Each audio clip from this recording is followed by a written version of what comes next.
सेवा दुनिया का सबसे बड़ा भाव है।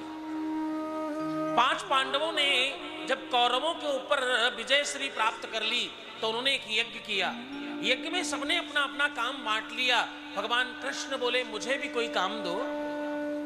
पांडवों ने हाथ जोड़कर कहा आप तो भगवान हैं, आपको क्या काम दूं? आप जो चाहे वो कर सकते हैं। तो भगवान ने क्या काम लिया मालूम है ना? बोले पत्तले उठाना,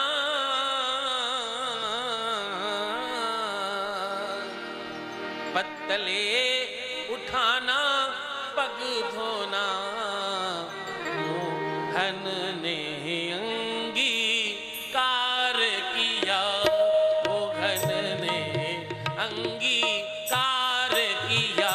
पत्तले उठाना, पग धोना, पत्तले उठाना, पग धोना, मोहन ने अंगीकार किया, मोहन ने अंगीकार किया, मोहन ने अंगीकार किया, मोहन ने अंगीकार किया। पत्तले उठाना, पग धोना, पत्तले उठाना, पग धोना, मोहन ने अंगीकार किया, मोहन ने अंगीकार किया। जो लोग आएंगे, जो भक्त बंद आएंगे, जो गरीब लोग आएंगे, जो निर्जन लोग आएंगे, जो निर्धन लोग आएंगे या हरिजन लोग आएंगे, उन सबके हम पैरों को पखारेंगे और उनके जूठे पत्तलों को उठाकर हम डालेंगे। ऐसा भगवान कह रहे हैं। भक्तों की सेवा से बड़ा दुनिया में कोई दूसरा काम नहीं है। आप देखो अमरनाथ की यात्रा के समय, कांवरियों के यात्रा के समय आप देखिए बीच बीच में लोग शरबत की, भंडारों की व्यवस्थाएं कराते हैं। क्यों? भक्तों की सेवा भगवान की पूजा से ज्यादा बड़ी है। तो कुछ लोग सेवा में लग जाएं ताकि ये कार्य दिव्यता से संपादित हो सके। और जो सेवा में लगे वो कृपया इस 3-4 घंटे की कथा में सेवा में ही रहे। एक बार उठें फिर बैठ जाएं, ऐसा न करिएगा। जो भी काम का हाथ में काम ले वो पूरा कंप्लीट करके छोड़े। बोले शंकर भगवान की जय हो। आनंद कंद मकरंद घन स्वरूपणे तड़द्र वृंद बाघांबरधारी त्रिलोक के स्वामी, देवताओं से आराधित, भक्तों के हृदय प्रदेश में आनंद से रहने वाले, सबकी अभिलाषाओं के पूर्ति और पूर्णता करने वाले माता गौरी के पति भोलानाथ, अवगढ़नाथ, केदारनाथ, अमरनाथ, शंभुनाथ, देवाधिदेव महादेव की गाथा श्री शिव महापुराण। नमन वंदन बारंबार शीश चरणों में रखकर प्रणाम।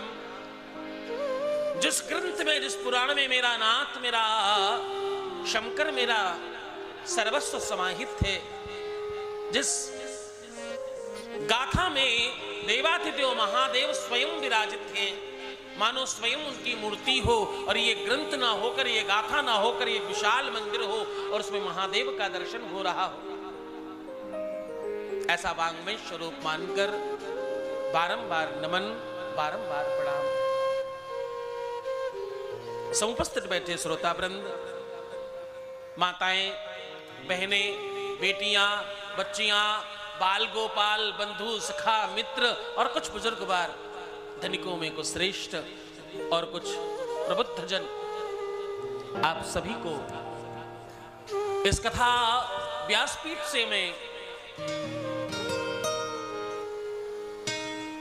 बारंबार नमन और वंदन करता हूं। आप सभी के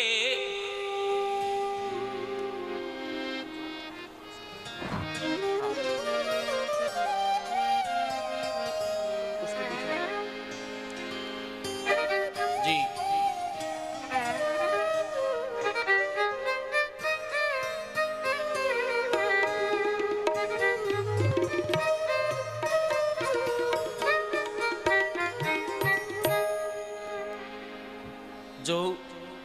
नाती इस कथा में सम्मिलित हो रहे हैं, उन सबको बारंबार नमन और वंदन।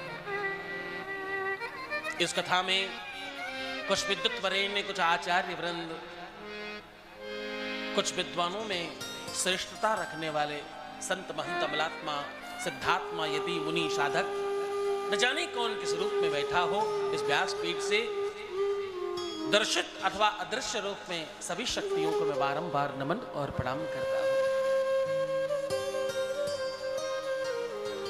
इस कथा के प्रमुख संकल्पी, लाभार्थी, पुण्यार्थी, आयोजक आदरणीय श्री अजय प्रकाश श्रीवास्तव जी, अध्यक्ष श्री महर्षि महेश योगी संस्थान, कुलाधिपति श्री महर्षि महेश योगी विश्वविद्यालय एवं श्रीमती निशि श्रीवास्तव जी, श्रीमान राहुल भरद्वाज जी, उपाध्यक्ष महर्षि संस्थान एवं समस्त प्रबंधक समिति के सदस्य, सम्मानित जन, जो लोग भी इस संस्था में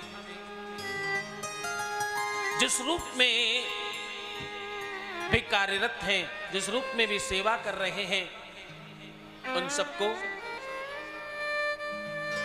क्योंकि वो सब महर्षि महेश योगी जी की बगिया के बहुत अच्छे पुष्प हैं, आप सबको भी इस व्यासपीठ से बारंबार नमन प्रणाम। आप सभी के हृदय प्रदेश में देवाधिदेव महादेव को देखकर मैं इस व्यासपीठ से बारंबार नमन करता हूं। इको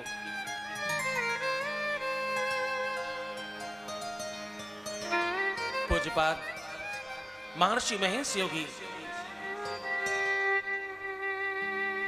क्या कहूं, देव ऋषि, महाऋषि, जगत ऋषि, संसार ऋषि, अथवा वेद ऋषि, अथवा वैज्ञानिक संत, जो कहा जाए वो सब कम है। उनके संदर्भ में कुछ कहना मानो सूर्य को छोटा सा नन्हा सा दिया दिखाना है। ऐसे संत कभी कभी रामकृष्ण के रूप में आया करते हैं इस जगत में। हाँ? कभी कभी ऐसे संत हम सबके बीच में भ्रमण करने आया करते हैं और उस भ्रमण में हमें सब सिखा जाते हैं। कभी वो राम बन के, कभी वो श्याम बन के, कभी वो कृष्ण बन के, कभी बलराम बनकर, और कभी किसी संत के रूप में, कभी वशिष्ठ बनकर, कभी भृगु बनकर, और कभी महर्षि महेश योगी बनकर। इस समूचे विश्व को आयुर्वेद, चारों वेद, 6 शास्त्र, 18 पुराण और 4 वेदों का संपूर्ण ज्ञान पुनरुत्थान करने के लिए, और सही पूछो तो पुनर्स्थापित कर समूचे विश्व को मानो पीत स्वरूप में रंग दिया और भावातीत ध्यान के जनक बन समूचे विश्व को एक डोर में बांधकर मानो हम सबकी चेतनाओं में समाकर सदैव सदैव के लिए आगे आने वाली हजारों हजार पीढ़ियों के लिए कुछ आशीष देकर चले गए। पूज्यपाद महर्षि महेश योगी जी के आशीष से ये पार्थिव शिवलिंग निर्माण और ये विवाह शिव महापुराण का आयोजन निर्विघ्न संपादित हो रहा है। आप सभी इस यज्ञ में सम्मिलित हो रहे हैं। इस यज्ञ में आप सब बैठे हैं और आप श्रद्धा से इसमें अपना योगदान दे रहे हैं।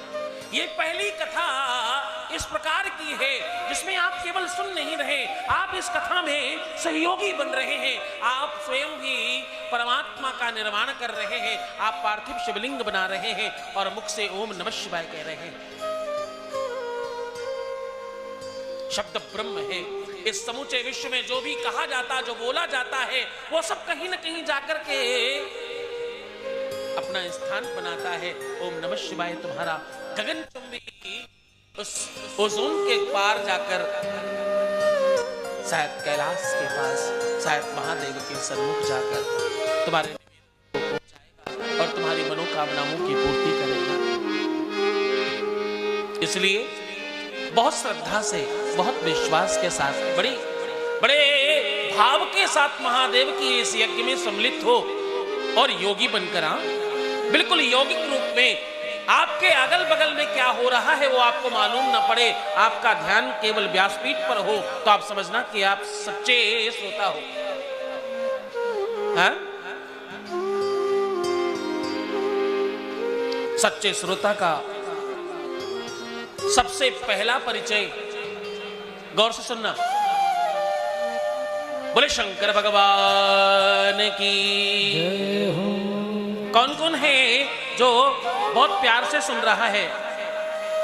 हाथ उठाकर बताना। मुझे नहीं लग रहा ना, इसलिए तो पूछा है।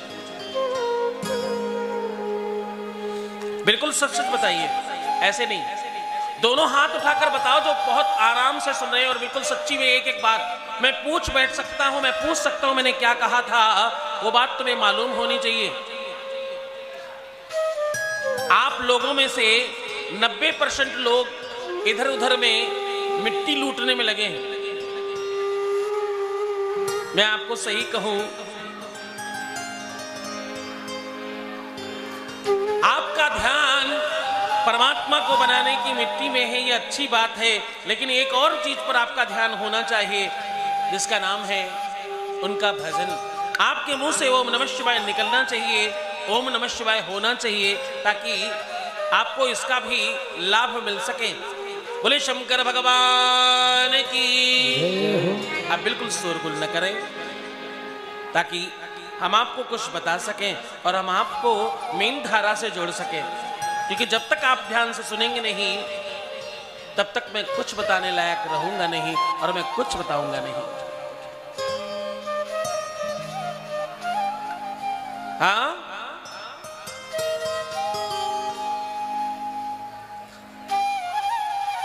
महादेव महादेव महादेव महादेव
सुमेरे नर उतरहि पार। महादेव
भगवान की जय।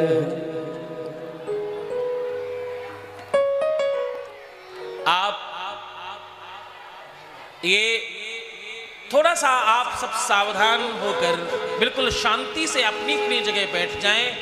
आपको इस बात का भरोसा होना चाहिए कि परमात्मा तुम्हारे साथ है और तुम्हें वो सब प्राप्त होगा जो बाकियों को मिल रहा है। यहाँ खूब तगड़ा प्रबंध है।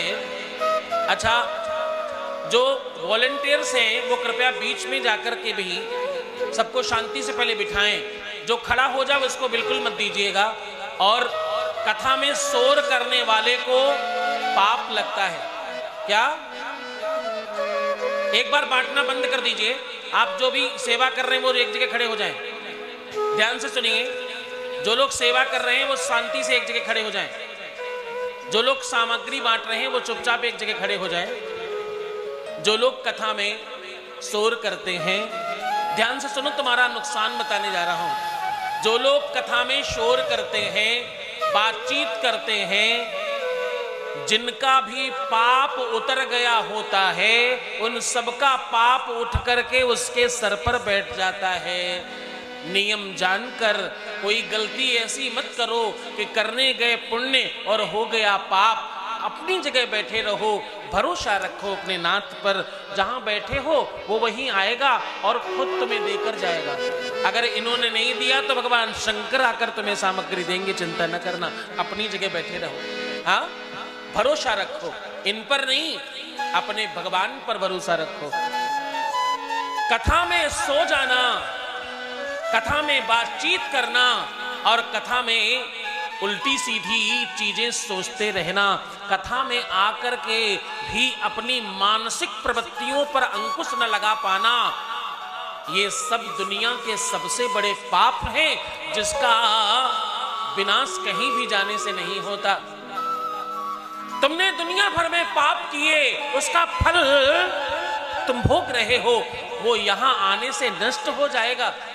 लेकिन अगर यहां पाप कर दिया तो वो कहीं भी जाने से नष्ट नहीं होगा। बच्चों, ऐसा कुछ काम मत करो। तुम क्या कर रहे हो जाने अनजाने?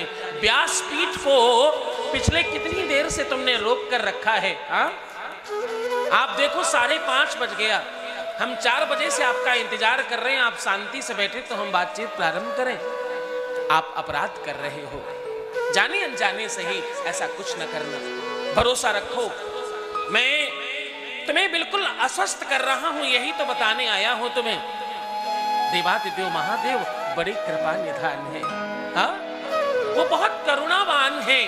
तुम अपनी अपनी जगह बैठे रहो चुपचाप। और जो लोग शिवलिंग निर्माण कर रहे हैं वो बहुत आराम से जल्दबाजी न करो, ये रोटियां नहीं है और इसे तुम्हें बहुत लोगों तक नहीं पहुंचाना, बड़ी श्रद्धा से बनाओ इसको। तो हाँ, बस लपेट लपेट कर रखना नहीं है, इसमें तुम्हारा एक एक तुम्हारे बनाए हुए शिवलिंग में एक एक महादेव है, वैसी श्रद्धा से बनाओ, उसी विश्वास से इसका निर्माण करो। हाँ, जो जहां बैठा है अपने अगल बगल में लोगों को अपने पास से मिट्टी दे दो, खत्म हो जाएगी और आएगी। 400-500 ट्रक मिट्टी की व्यवस्था है, चिंता क्यों करते हो? हाँ, सबको सामग्री और व्यवस्था सबको मिलेगी, बस तुम तो शांति से बैठे रहना। जब भगवान राम ने, ध्यान से सुनना, तुम्हारे हाथ बनाने चाहिए, आंखें नहीं, आंखें मेरी तरफ रखना और मुझे देखना, मैं तुम्हें देख रहा हूं। एक बात कहूं, शिव महापुराण का जितनी भी देर तुम दर्शन करते हो ना, उसका 10 गुना ज्यादा समय तुम्हारा अनुकूल हो जाता है। तो इस 3 घंटे को 30 घंटे बनाकर ले जाओ और इसे यही बिल्कुल एकटक शिव महापुराण को दर्शन करते रहो। मिट्टी उठाओ, धीरे धीरे महादेव बनाओ और आंखों से शिव महापुराण का दर्शन करो और बिल्कुल शांति से बैठो, बिल्कुल शांत बैठो। हाँ, कुछ सेवा भाव वाले लोग बिल्कुल पीछे पहुंच जाएं, जो लोग प्रवेश कर रहे हैं वहीं से उनको बैठने की व्यवस्था बताएं। आप लोग यहाँ आगे खड़े रहोगे तो आदमी पहले आगे आएगा, उसको लेकर जाओगे पीछे। कुछ सेवादार पीछे खड़े हो, कुछ आगे खड़े हो। हाँ, 2 लोग पीछे पहुंचे और 2 लोग आगे रहे। आप सब बिल्कुल शांति से बैठे, आपके सबके तक सब कुछ पहुंचेगा। आप उनकी कथा सुन रहे हो, आप उनकी यज्ञ में सम्मिलित हो रहे हो, जो बिना मांगे सर्वस्व प्रदान कर देते हैं। हाँ, तुम्हारे बेटे बहू की तकलीफ हो, तुम्हारी बिटिया दामाद की तकलीफ हो, तुम्हारे अपने पति पत्नी में कोई समस्या हो, अथवा तुम्हारा खुद का कोई अस्तित्व तुमने बना रखा हो, जो नवयुवक बच्चे हैं जिनको विवाह करना है, उनके लिए ये माहौल, ये समय, ये मुहूर्त सबसे अनुकूल है। जो विवाह करना चाहते हैं, जिनके वैवाहिक जीवन को सुखमय बनाना है और जो बहुत आनंद से अपने जीवन को सुखमय बनाना चाहते हैं, संपत्तिवान होना चाहते हैं, उनके लिए आज की गाथा बड़ी महत्वपूर्ण है। सूची महाराज कहते हैं, सौनकादिक ऋषियों, शिव महापुराण सुनने का नियम है। शिव महापुराण अगर पूरे नियम से, पद्धति से सुनी जाए तो 9 दिनों के अंदर तुम्हारे स्वप्न में तुम्हारे पूर्वज आकर के तुम्हें आशीर्वाद देकर के जाएंगे। 9 दिन के अंदर तुम खुद कहोगे आकर के कि मेरे घर का माहौल परिवर्तित होने लगा। बस आनंद सुनना, इस विधि को तो जरूर ध्यान सुनना। पहला प्रश्न किया, बोले गुरुदेव, विधि बताने के पहले ये बताओ कि ये शिव महापुराण कब और कैसे सुनी जा सकती है, किस टाइम पर इसे सुनना चाहिए। तो सूची महाराज कह रहे हैं, बोले जब भी चाहे, बोले जब भी चाहे ये व्रत कर ले, सब तिथियां उत्तम कहलाती। जब भी चाहे ये व्रत कर ले, सब तिथियां उत्तम कहलाती। जब भी चाहे ये व्रत कर ले, सब तिथियां उत्तम कहलाती। जब भी चाहे ये व्रत कर ले, सब तिथियां उत्तम कहलाती। लेकिन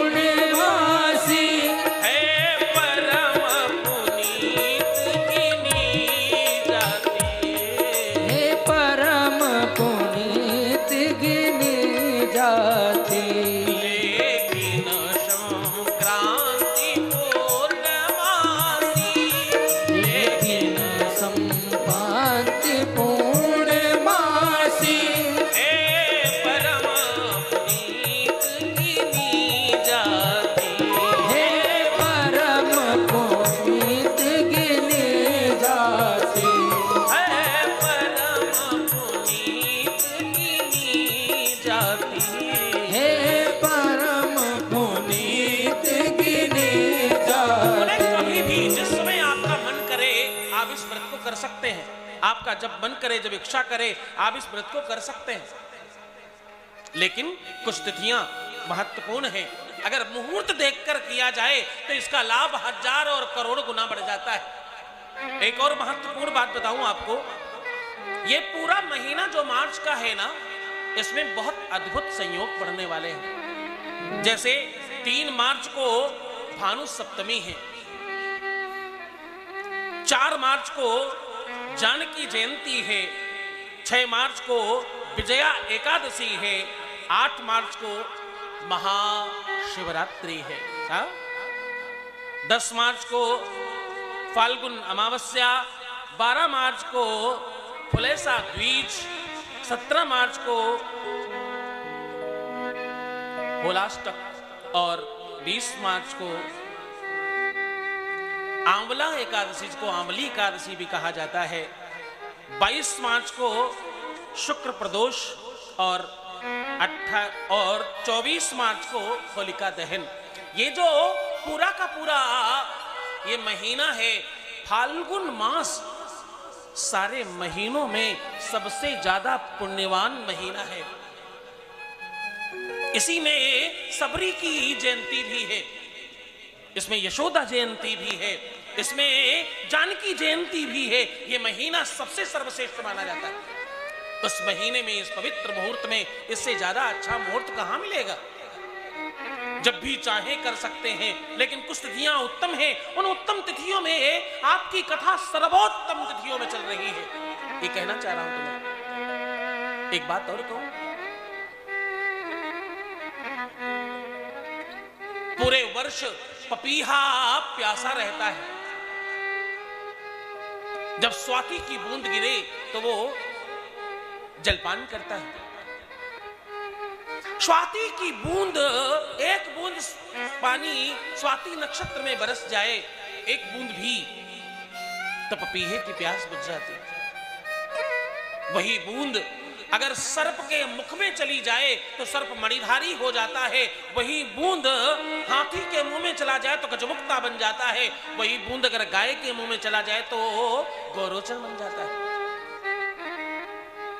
वही बूंद सीप में चला जाए तो बसरा का मोती बनकर करोड़ों करोड़ों रुपए का मोती निकलता है। वही बूंद कोयले पे पड़ जाए तो कोहिनूर हीरा बन जाता है। वही बूंद पाषाण पर पड़ जाए या किसी धातु पर पड़ जाए तो वो स्वर्ण बन जाता है। वही बूंद किसी रत्न पर पड़ जाए तो पन्ना और पुखराज बन जाता है। वही बूंद किसी मूर्ख पर पड़ जाए तो वो विद्वान हो जाता है, और किसी विद्वान पर पड़ जाए तो सर्वश्रेष्ठ हो जाता है।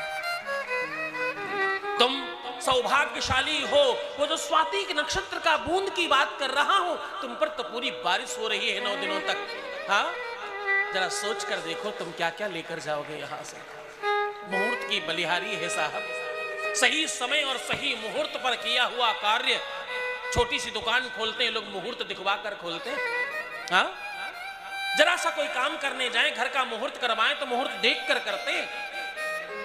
किसी भी काम के लिए शुभता चाहिए। लोग घर से बाहर निकलते हैं, दिशाशूल देखकर निकलते हैं। ध्यान से सुनिएगा, तुम्हें महत्वपूर्ण बात बता रहा हूं। यहां बैठकर विद्वान बनकर नहीं, यहां तो मूर्ख बनकर सुनना, यहां तो सामान्य छोटा बालक बनकर सुनना। महादेव की कृपा तुमको मिलेगी।